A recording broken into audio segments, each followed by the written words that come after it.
மனிதனானவன் சமயங்களில் மௌனமாக வாழ்வதற்கு பழகினால் வாழ்வின் சிக்கல்களுக்கு தீர்வு கிட்டும் என கிரந்தம் கூறுகிறது. அந்த மௌனத்தில் பெரும் சக்தி புதைந்துள்ளது, பெரும் பலம் அதில் உள்ளது. ஆனால் தக்க தருணத்தில் பலனளிக்காத பலம் எவ்விதத்தில் பெரும் பலமாகும்? மௌனமாக வாழ்வதை உகந்ததா? இல்லை.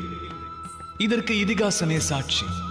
சமுதாயத்தில் அதிக இன்னல்கள் உருவாவதற்கு உண்மை காரணம் என்னவெனில், மனிதர்கள் அதை எதிர்க்க துணியாமல் மௌனமாய் இருப்பதே காரணம். மௌனம் சாதிப்பது ஒரு அஸ்திரமெனில், அதை தக்க தருணத்தில் உபயோகிப்பதே புத்தி கூர்மையாகும். நிரந்தர மௌனம் சாதித்தால் பல சுதந்திரங்கள் வாழ்வில் பறிபோகும். பிறகு பணிந்தே வாழ்வது தம் அனைவரின் சுபாவமாகி அதுவே தமது வாழ்வாகிவிடும்.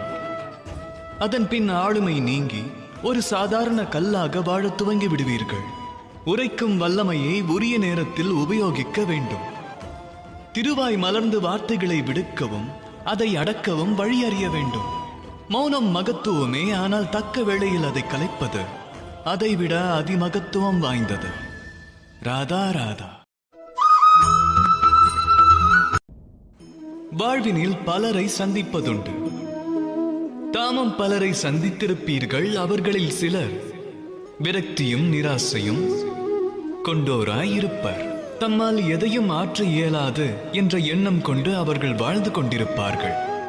எந்த ஒரு காரியத்திற்கும் தாம் அருகதையற்றவர் என்று எண்ணுவர். ஆனால் அது உண்மை அல்ல. இந்த அகிலத்தில் அருகதையற்ற ஒன்றென்று எதுவும் இல்லை.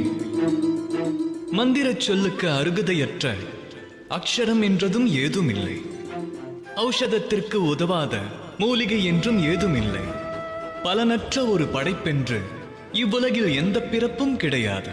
அதைப் போலவே மாந்தரில் எவரும் அருகதையற்றவர் இல்லை. அவரை அருகதையற்றவர் ஆக்குவது அவரின் எண்ணமாகும்.